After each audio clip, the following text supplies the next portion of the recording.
All right, folks, let's have a little fun today.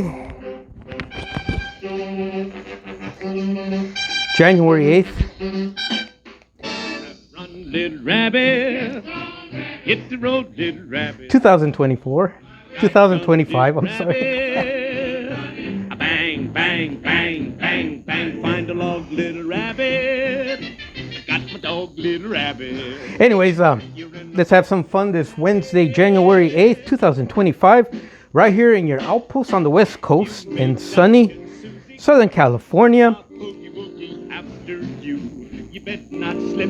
That's it. We're done painting the Ed Alexander 440. For those of you who are new to the channel or who are new subscribers to the channel or just happen to be walking by, what we did here is one of our fellow YouTubers contacted me and asked me if I was willing to restore some models for him, including this Ed Alexander 440 that you see right here in front of you guys. And if you go back to the beginning of this series, like many of you who followed this thing along all these months, and it was a rather quick build. Usually these projects take me about 2.5 years. I didn't have anything to do at the time. I took on the project. It was actually rather quick. We're done painting. We're done touching up. There's a couple little spots here I got to get in here, but that's no big deal. Pretty much next is the decal work.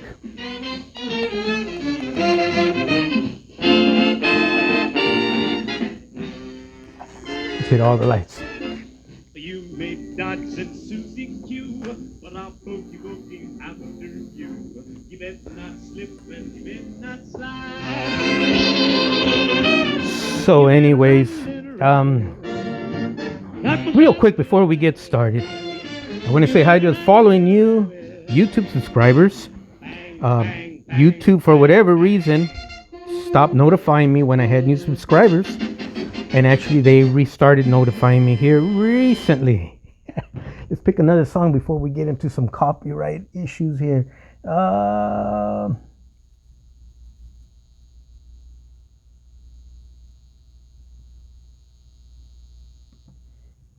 Go for it.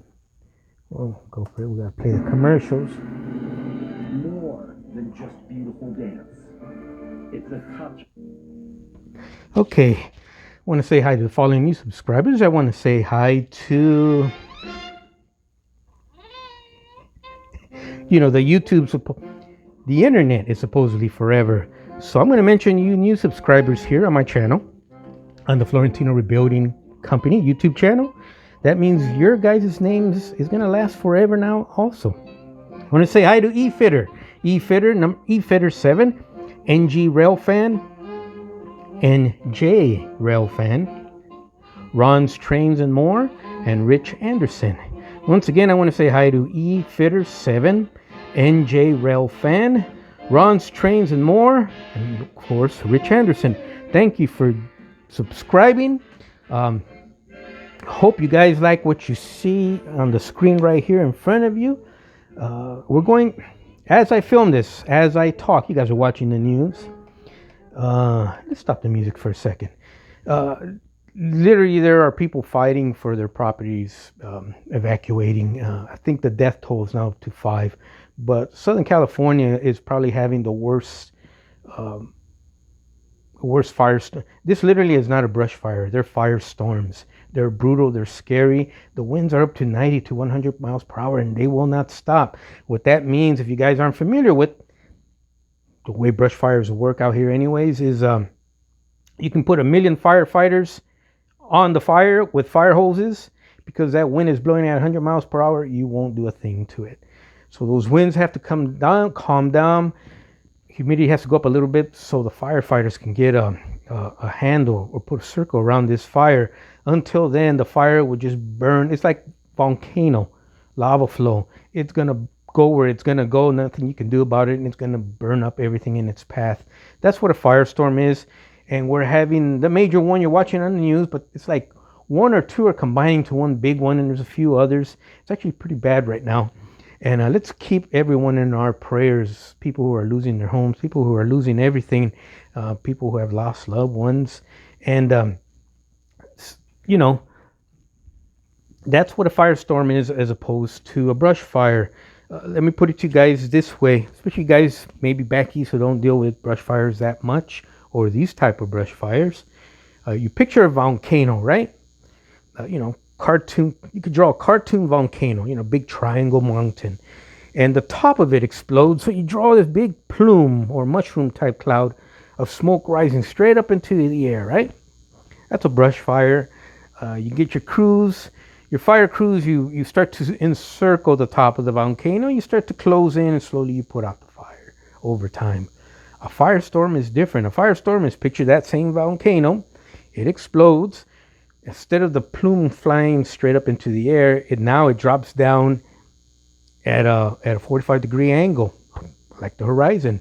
It's like if an artist drew a line with a ruler, and the fire will not rise above that line, and it flows straight across the horizon at 100 miles per hour because it's being driven by wind. That's why the fire knocked over at a 45-degree angle, because the winds grabbed it and pushed it along at 100 miles per hour.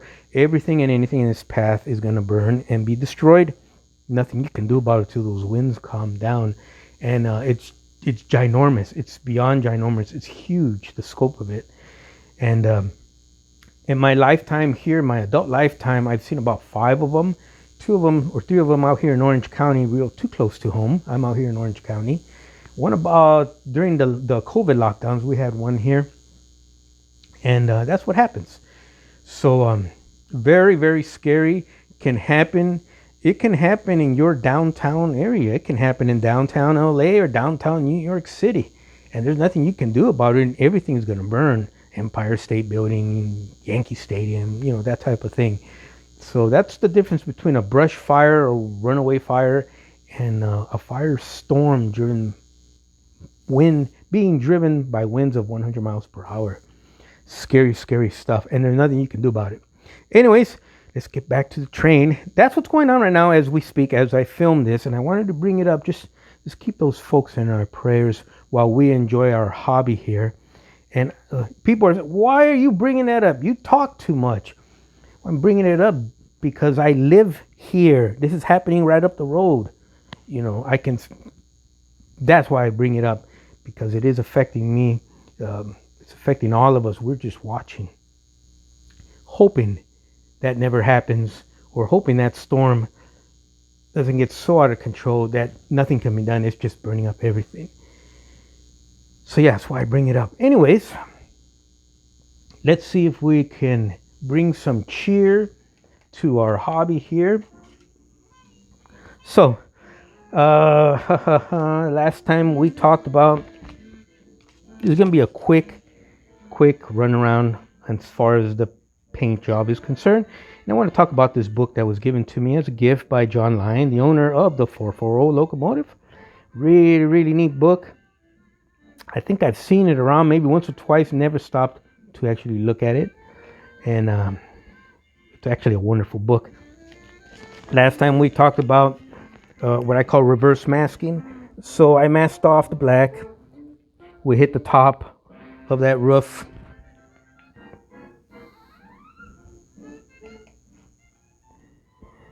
With our oxide red. The oxide red extended way farther than where you see. And I said something about doing reverse masking and pushing that back where I wanted to, which was right behind that rain gutter right there.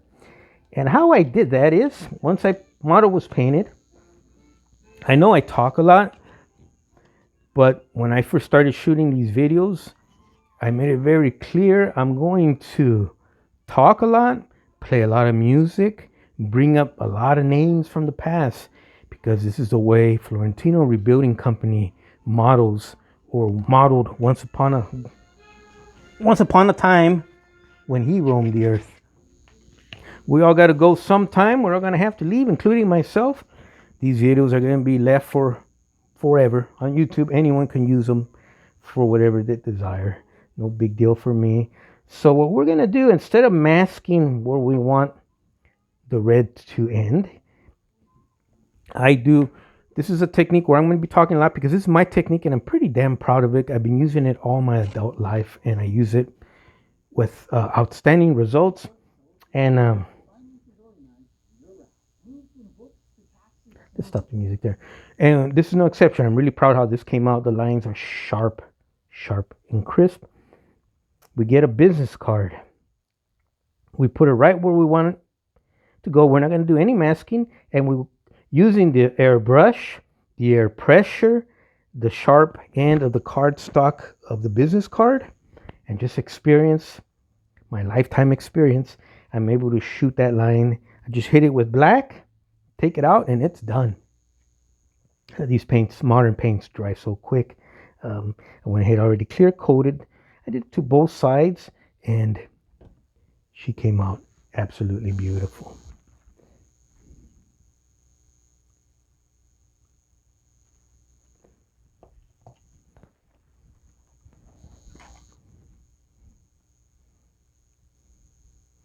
You guys remember how that roof looked when we first got it? See, if I didn't do it that way, the masking with the business card, whatever we want to call it, then I would have had to have gone in here. And I used to do this in the beginning. Little fine pair of scissors, and you can't tell, but there's a little bit of black right there in that triangle. When I removed this card, that little black, there's a little line there and one up here. You'd have to go in there and get a cut a tiny piece of tape, put it in there, and then cut a piece of tape to match the rain gutter and the weird rounded ends that it has that you may not be able to pick up on camera right now. And then same thing on this side. Why go through all that when I could just do that? And I accomplished the same thing, including the little tiny black ends on each end. So this may not be your thing, or you may wonder, why is he talking a lot again? But to those new and inspiring painters, or those new guys who are thinking about starting to paint, or guys who have been painting and always looking for new ways to improve, this is my gift to you guys, and that's what I'm sharing. I literally paint with business cards all the time. I'm talking all the time. So that's why I don't like to film my painting processes and my other processes, because there's secrets that I've come up with that maybe I'll share when the time comes. But, I make good money doing this when I want to. And why would I want to blow that? I can also, and I did it here where the black separates with the gray. I did it with a business card. I cut a curved, like an indentation here, like a half moon type thing. And then I just used the cardstock. Besides the airbrush, what you want to use, you're going to become friends with the angle at which you're shooting the paint out of your airbrush. Different angles do different things. There's times when you got to get into tight spaces, and I'll bounce the paint off of, let's say, let me exaggerate here. I'll bounce the paint off of this sand dome so I can get a tiny little underneath black clip around the bottom of that smokestack, if that makes sense. Sometimes I can pull that off. But if you don't experiment and you don't stop to listen what some guy is yapping about, you're not going to learn new techniques. Another little thing I wanted to share with you guys real quick, let's put the guy back down here, is I did notice in the last videos I had about 3 places I had orange peel, a little bit of orange peel. And I shouldn't have, because when I painted this thing black, there was no orange peel. My paint went on primo, smooth all over. So there's a little bit of orange peel from the clear coat, where it did not dry evenly. And there were just like little tiny circles, little tiny fingerprint spots, like fingerprint size spots. So what I did also, and you may want to do it, is get yourself a little bit, the finest steel wool you can find, steel wool. And you'll notice because in the bag it'll have 4 zeros. That's the finest you can get. Tear off a little piece, get in there and just smooth out that orange peel. Yeah, you're going to have a little scratch now, but not scratch where you took off paint. It's scratch where you buffed down the clear coat that had started the orange peel on you. I did that in a couple little areas. And you come back with your black, you hit it, and your clear coat, and that went away. So the paint on this, the clear coat on this is just exactly how I wanted. And that's another little secret I'm passing along to you guys. Sharing, yeah, I talk a lot, but those of you guys who had little orange peel here and there and feel, should I strip the model? I'm just not a good painter. No, it happens to all of us. Get in there. In my case, it wasn't the paint, it was the clear coat. And I'm also always learning. I always knew the term wet sanding. About 2 years ago, I saw Dave Parsley do wet sanding. He did an episode on his YouTube channel. And I used it on one of my Sherman tanks that I restored here on YouTube. And it came out fantastic. So I'm always learning. And I was willing to do a little bit of wet sanding on this, but because there's so many appliances and tubes and pipes, probably was not going to work out that good. So I went to my tried and true method of steel wool, and it worked out just fine, as you can see. So sometimes, oh, look, I got the front. We masked off, painted our head light, and the platform it sits on black. She's ready to go. So decaling on this guy here, it's actually now any day. Not tonight, probably sometime before the week is up. It's going to be it's not going to be a one evening type decal project. The decals are very, very complicated. A lot of long pinstriping, long lines. Well, we can do it. It's going to be spread out over a week and a half, maybe 2 week period. I'll do quick YouTube updates on it for you guys. You guys want to see how that's coming along? John, if you're watching, if you can give me a number you would like for this particular girl here. I believe the one we've been copying on YouTube is 1223 or 1229. You want me to keep that number? I'll be more than happy to go ahead and keep that number. If you wanted to change it for whatever reason, just let me know. And then that way we can apply the correct number on the side of the cab in different places. Tender's also been done. She's ready to go. Ready for our decals. And believe it or not, in this case, the tender is going to be the most complicated in terms of applying the decals and the actual decal artwork itself that's going to be on the side of the tender. The tender is going to be a hell of a lot more complicated than the actual locomotive. And let me see, that's about all I can think, all I can share with you guys regarding our model real quick.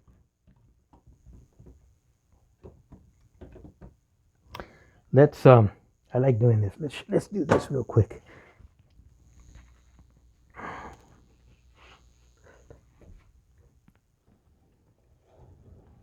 It won't do it backwards because the way the gears are cut, but she'll roll. Oops. There you go. Anyways, what a wonderful book. Beautiful book by Kenneth C. Ferran. And give me a second. Let me set up this shot. All right, we're back. We just adjusted the tripod so we could look at the pages on this thing very, very well. So immediately you see some sort of a roadster, a helicopter, kind of like the ones that would appear on the TV sitcom MASH, and some sort of a World War I era type fighter. So this gentleman makes all of these from scratch. And look at that. Look at the size of the car and relative to him.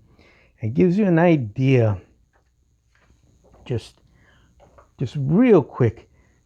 He talks about, and he covers all sorts of topics of what material you're going to be working with. He worked with, in this particular case, his wife took silver smithing, I think, in college. And she's the one that makes all his metal cowlings, how they're all rounded and smooth and perfect, because he's apparently married to a silversmith now. And she does all his metal cowlings. Talks about the different materials and equipment that are ideal if you're going to be working in this type of not scale, but method. And he actually makes his own engine blocks, if you can believe that.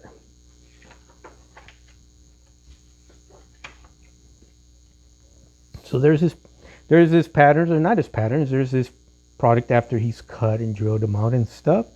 Here is some sort of a valve cover. The holes for the spark plugs. Looks like the oil pan probably down here. Here's the actual engine block itself with the cylinder holes.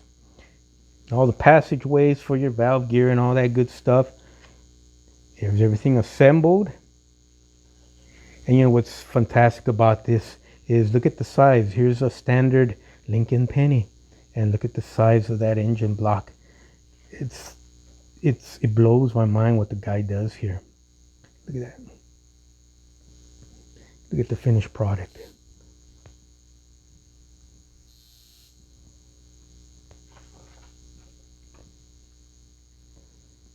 Give you an idea his patterns or how he comes up with different techniques that he uses. And look at this. This is impressive as he assembles the pieces together.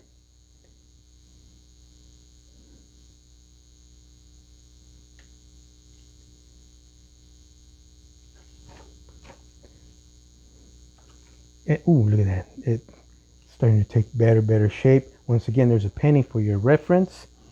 But isn't this what we all dream about, including myself? Just to be that good. To be that good, and you could pull something off like this.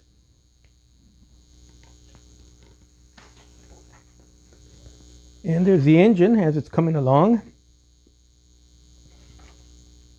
Ooh, that's just fantastic. That is fantastic. Once again, there's that penny. So here's a car he's modeling, I guess.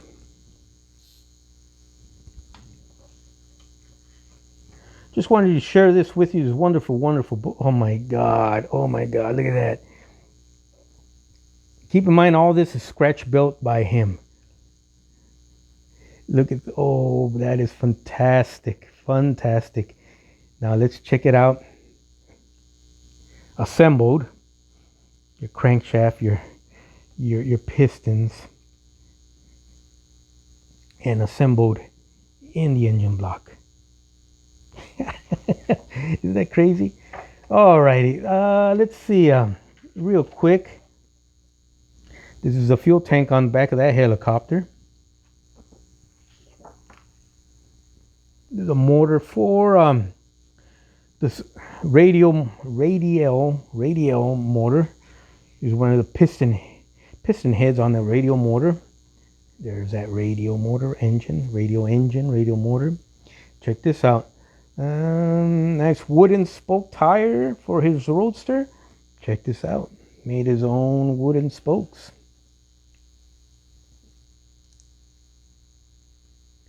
Just a fantastic book. I'm glad I was able to share some of it with you guys right here. That's pretty much it for today's video. Just wanted to share some quick stuff with you. John Lyon, thank you very much for this wonderful book, which I will cherish, especially on those evenings when I'm out in my back patio smoking my cigar with my cup of coffee, just playing my guitar and reading and admiring this beautiful book. And look at those leaf springs. So once again, You ever see this at one of your local train shows or train meets or hobby meets? It's Model Building with Brass. Model Building with Brass by Kenneth Ferran. Available from, I guess, Schiffer Publishing. But I dream that my locomotives, this guy here, would one day wind up in a book like this. We all dream that, right, guys? Anyways, you guys have an amazing rest of your week. Have a blessed rest of your week. I'll do some quick decaling updates here and there. They're going to be real quick. And we're super quickly getting towards the end of this build here, this restoration project. Once again, I want to thank everybody from the bottom of my heart, because, and I'm talking the bottom of my heart, because this would not have been possible without my fellow YouTube modeling colleagues. You know, you ladies and gentlemen that watch here, and John Lyon, who's contacted me and sent me this project, and those names I was mentioning in the beginning that are long gone, because those names I mentioned, if you watch the beginning of my videos, are the gentlemen who showed me the way. I was 19 once upon a time. They're all gone, but their skills live on, you know, in my hands here. And now I'm passing the baton and the gift along to you guys. And let's see what you ladies and gentlemen can do with your talents and your visions that you have in your head of what you want to build someday. You all take care. God bless. Keep the people in those fires in your prayers tonight. You all take care. Bye.